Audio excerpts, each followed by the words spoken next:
Hello everyone, कैसे हैं आप लोग। तो आपका वेलकम है प्रभात एडुकेयर ऑनलाइन क्लासेस में। तो आज हम देखेंगे जो न्यू वैकेंसी आई है TRE 4 का, तो उसका जो एग्ज़ाम कंडक्ट होगा जो BPSC के द्वारा, जो कैसे कंडक्ट करेंगे। तो बच्चा बहुत पजल हो गया था, समझ में नहीं आ रहा था कि कैसे एग्ज़ाम लेगा नहीं लेगा, कहाँ से क्वेश्चन कितना आएगा।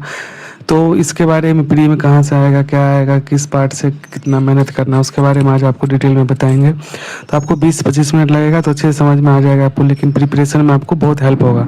तो चलिए देखते हैं। सबसे पहले तो आपको ये जो नोटिफिकेशन है पूरा का पूरा बिहार लोक सेवा आयोग वाला है, तो आपको दिख रहा होगा। और इसके बाद वही TRE 4 जो कैसे नियमावली जो निकाला गया है उसी के बेसिस पे दिया गया है। चलिए हम देखते हैं आगे। और हम इसका जो कंप्लीट ब्लूप्रिंट है अभी आपको पता चलेगा कि कैसे एग्ज़ाम कंडक्ट कराया जाएगा। तो इसका टोटल 5 चरण में एग्ज़ाम, मतलब आपका सिलेक्शन प्रोसेस होगा। पहला आपका जो होगा, जो पहला, रुक जाइए एक सेकेंड, जो पहला आपका जो होगा वही पीटी होगा। इसके बाद दूसरा क्या होगा, जो उसका जो पीटी में जो क्वालिफाई करेगा, जो पीटी होगा आपका 100 मार्क्स का होगा। कितने मार्क्स का? 100 मार्क्स का होगा। और इसमें जो क्वालिफाई करेगा उसका सेकेंड स्टेप में वो आगे बढ़ेगा। सेकेंड स्टेप में वो यहाँ नहीं आके चरण 2 जो लिखा है, तो उसका जो जितना भी वैकेंसी होगा, समझ लो ये स्क्रीनिंग का मतलब, यहाँ एक वर्ड लिखा गया है स्क्रीनिंग। स्क्रीनिंग का मतलब होता है कि आपका जो बस आपका टेस्ट के एलिजिबिलिटी क्राइटेरिया है जो इसको आपको पास करना पड़ेगा। इसमें कोई मेरिट लिस्ट पे कोई प्रभाव नहीं होगा। तो ये आपको पता चल गया होगा।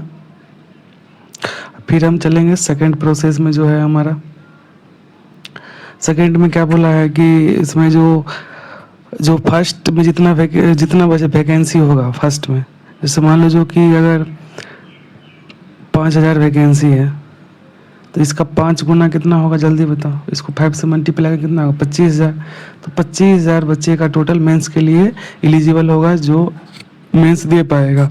और फिर थर्ड प्रोसेस क्या है उसका, डीबी प्रोसेस। ये डीबी मतलब जो डीबी जो किया जाएगा, जो डॉक्यूमेंट वेरिफिकेशन होता है उसका सत्यापन किया जाएगा। आप जैसे बीएड का degree marksheet, 10th 12th state marksheet, या आप सीटेट के होंगे पेपर 1 पेपर 2, तो अकॉर्डिंग टू आप किस क्लास के लिए भर रहे हैं, आप कौन सा क्लास में प्राइमरी टीचर बनना, पीआरटी या टीजीटी या कौन सा टीचर आप बनना चाहते हो, उसके बेसिस पे डॉक्यूमेंट वेरिफिकेशन होगा, जो रिक्वायरमेंट्स होगा। और इसके बाद क्या है हमारा जो लास्ट प्रोसेस है, जो अंतिम आपका क्या बनेगा, मेरिट लिस्ट। जो ये प्रोसेस, ये मेरिट लिस्ट बनेगा, जो लास्ट में आपका पहला चरण में क्या होगा, 100 मार्क्स का पीटी देंगे, उसमें क्वालिफाई होगा उसका जितना भी वैकेंसी होगा उसका 5 गुना। ओके, इसका बाद जो बच्चा सिलेक्ट होगा यहाँ पे वो मेंस के लिए एलिजिबल होगा। मेंस का पेपर होगा कितने मार्क्स का, 150 मार्क्स का, जिसमें आपका जो मेरिट बनेगा 120 का बनेगा, 120 नंबर पे। और 120 नंबर को कैसे डिवाइड किया गया वो भी बताएंगे। और सर आप बोलेंगे 150 मार्क्स का पेपर में 120 पे ही कैसे मेरिट बनेगा, फिर 30 मार्क्स क्या हुआ, तो 30 मार्क्स के बारे में भी डिटेल में आपको बताएंगे अभी। तो चलिए आगे बढ़ते हैं।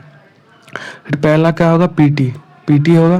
तो पीटी में जो कौन कौन से सब्जेक्ट आपके आएंगे, देखो सबसे पहले रीजनिंग आएगा। जो भी एसएससी वाले बच्चे हैं उसको अच्छे से पता होगा कि रीजनिंग में क्या, और नहीं अगर कुछ किसी को पूछना है तो वो हम आपको बता देंगे कि रीजनिंग में क्या क्या कैसे पढ़ा जाएगा। ओके, इसमें टोटल आपको 20 से 25 पॉसिबिलिटी है कि कितने क्वेश्चन आएंगे। और वन क्वेश्चन 1 मार्क्स, यानी कि ईच क्वेश्चन 1 मार्क्स का होगा आपका। तो इस बात पे भी आपको ध्यान रखना है। तो सेकंड में क्या है, मैथमेटिक्स। इसका टोटल वही 20 से 25 क्वेश्चन आएगा, उतने ही मार्क्स के। फिर साइंस आएगा जिसका 10-15 क्वेश्चन आएंगे। फिर ज्योग्राफी, इन्वायरमेंट्स, यानी कि ईवीएस आपका एग्जाम में इंक्लूड आएगा पेपर, उससे भी क्वेश्चन आएंगे आपको। इसके बाद आपका आएगा वही बिहार स्पेशल जीके, जो करंट अफेयर्स आता है वही, वो भी आएगा। चलिए, तो हम समझ में आ गया आपको टोटल कितने होंगे, 100 क्वेश्चन होगा इसका। टोटल 100 क्वेश्चन होगा और उसमें 100 मार्क्स के होंगे। तो यहाँ पे आप देख रहे होंगे, तो ये आपको ध्यान रखना है। ओके, तो समझ में आ गया होगा पीटी का कैसे क्या होगा यहाँ पे। चलिए, 100 मार्क्स 100, तो कौन क्वेश्चन कितने नंबर का होगा, तो ये भी आपको कुछ पता चल गया होगा। देख लो, यहाँ पे देख रहे होंगे। तो चलिए आगे चले। चलिए, अब इसके बाद जो भी बच्चे 100 मार्क्स में कुछ कट ऑफ आएगा उसके अकॉर्डिंग जितना भी सीट वैकेंसी आएगा उसका 5 गुना से 10 गुना तक उसको लिया जाएगा मेंस के लिए। फिर पीटी परीक्षा में कुछ काहे लिया जा रहा है, उसका वैल्यू क्या है, क्या वैल्यू नहीं है, तो ये आपको समझने के लिए आज अभी बताएंगे। चलिए तो देखते हैं। सबसे पहले पीटी काहे लिया जा रहा है इस पे जानेंगे हम लोग। पीटी क्यों लिया जा रहा है, ओके। तो पीटी क्यों लिया जा रहा है, तो इसके एक रीज़न है स्क्रीनिंग। सबसे पहले क्या होता है, ये मेगा सूची में नहीं जोड़ा जाएगा, ये केवल मुख्य परीक्षा का टिकट है। यानी कि आप कहीं पे जाते हैं तो सबसे पहले टिकट कटाते हैं, तब आप अंदर जाने देता है गार्ड या जो भी, तो इसके अलावा नहीं जाने देगा आपको बिना टिकट के। तो आप मेंस तभी दे पाएंगे जिस पे मेरिट लिस्ट बनेगा, जब तक कि आप पीटी क्वालिफाई नहीं करेंगे। फिर इसमें निगेटिव नकारात्मक वाला जो सिस्टम है वो भी लाया गया है इस बार, तो निगेटिव मार्क्स का भी प्रावधान किया गया है जो इसमें आएगा इस बार। संभावना संभावना न्यूनतम आंक की गई है, मतलब दिया जाएगा न्यूनतम यानी कि मिनिमम, ओके।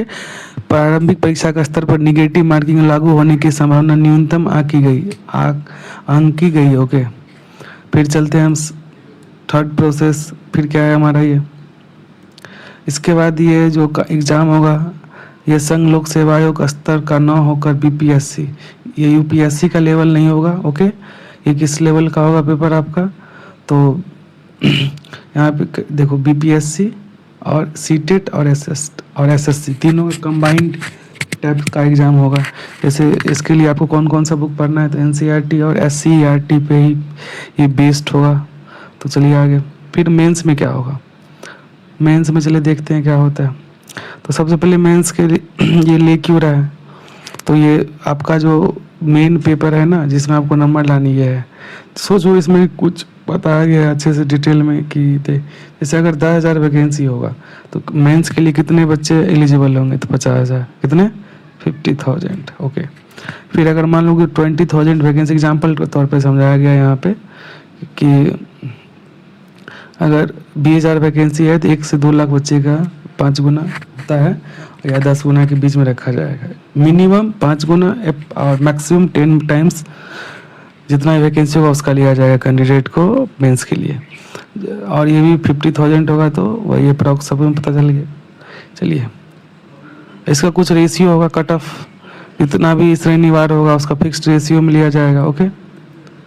तो जैसे श्रेणीवार कट ऑफ तय करने का सीधा 5 गुना मुख्य परीक्षा के लिए बुलाया जाएगा। समझ में आ गया। यहाँ शॉर्ट लिस्टेड कई अभ्यर्थी के नाम अंक होते हैं तो उन सभी नियमों के तहत अवसर मिलेगा, ओके। तो ये सब ये कैटेगरीज वाइज भी, जैसे ईवीसी होगा या ईडब्ल्यूएस होगा तो इसका अलग से कट ऑफ इसका जारी किया जाएगा। तो सभी वर्गों का यानी कि कैटेगरी वाइज कट ऑफ इस बार रिलीज किया जाएगा। इस बार ये सिस्टम लाया गया है। तो द्वितीय मेंस में कैसे होगा पेपर, तो ये आपको पहले बता दिए हैं कितने मार्क्स का होगा, 150 मार्क्स का पेपर होगा टोटल ये। और ये 150 मार्क्स में आपको यहाँ पे 30 नंबर का लैंग्वेज पेपर होगा जो क्वालिफाइंग नेचर में होगा, जो बताए थे ना, जो आप तभी स्टार्टिंग में बताए थे कि 150 मार्क्स में से आपका मेरिट जो बनेगा 120 पे बनेगा। तो 30 मार्क्स कहाँ गए, तो 30 मार्क्स में लैंग्वेज पेपर। तो लैंग्वेज पेपर में कौन कौन सा होगा आपका, लैंग्वेज पेपर जैसे इंग्लिश होगा, ठीक। इसके साथ आप हिंदी, उर्दू, बांग्ला 3 ये और भी शामिल होगा लैंग्वेज पेपर। तो इसमें आपको 2 कोई ऑप्शन चूज करना होगा, इंग्लिश और जैसे हिंदी मैक्सिमम बच्चे चूज करेंगे, या जो इंग्लिश और उर्दू, या जो इंग्लिश और बांग्ला, ये सब आप 2 लैंग्वेज पेपर रख सकते हैं। इंग्लिश कंपलसरी रहेगा, ओके। फिर चलते हैं आगे की ओर। तो और कुछ बातें हैं इसमें अगर 30 मार्क्स का पेपर है तो टोटल आपको इसमें इसका 30% यानी कि 9 नंबर आपको लाना ही पड़ेगा। ये जो 9 नंबर है, ओके।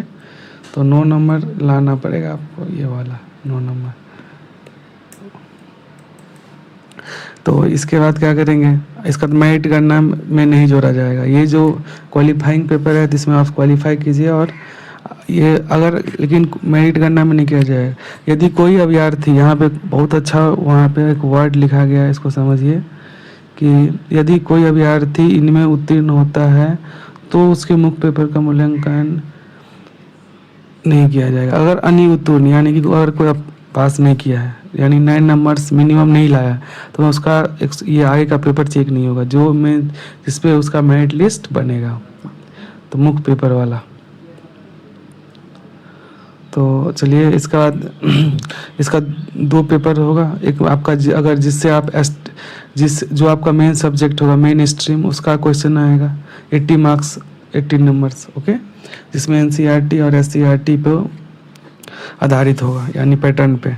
जहाँ इसका जीएस 40 मार्क्स का होगा, यही जो बनेगा ये और आपका जीएस कितने का होगा, 40 मार्क्स जीएस होगा आपका टोटल 40 मार्क्स का। तो ये देख रहे हैं, तो 40 मार्क्स का होने के बाद इसके बाद 120 पे आपका मेरिट लिस्ट बनेगा। ये जो यहाँ पे है 120 नंबर, यहाँ पे आपको 120 नंबर पे मेरिट लिस्ट बनेगा। तो देख रहे हैं, अब चलते हैं आगे।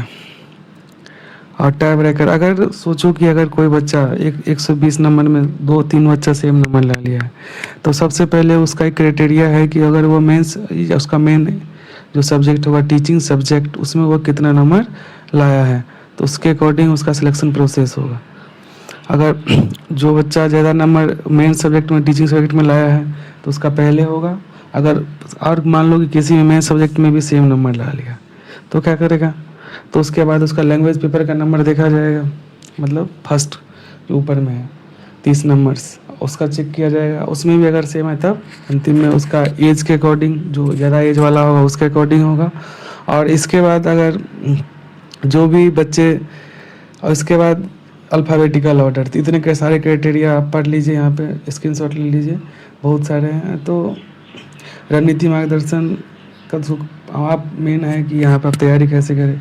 सबसे पहले ये 80 मार्क्स का आपको टीचिंग सब्जेक्ट होगा, तो इस पर आपको बहुत ही ज़्यादा ध्यान देना पड़ेगा। ये वाला कॉलम देखो, ये सबसे पहले जिसमें सब्जेक्ट मास्टरी, जिस पर आप मास्टर बनेंगे उसको देखना पड़ेगा। और मॉडर्न हिस्ट्री मूवमेंट वाला ये भी पढ़ना पड़ेगा आपको जीएस के लिए। और TRE 4 में अच्छे से भर्ती आएगा। तो चलिए थैंक यू। और जो भी अभी तक लाइक नहीं किया, लाइक कर दिया करो, आप सब्सक्राइब करो आगे के न्यूज़ के लिए। और इस पर इससे रिलेटेड TRE 4 के रिलेटेड बहुत सारे जो मैथ्स के स्टूडेंट जो मैथ पढ़ना चाहते हैं उसके लिए स्पेशल वीडियो इस पर आएगा। इस एग्ज़ाम के ये जो अच्छे क्वेश्चन होंगे। Thank you.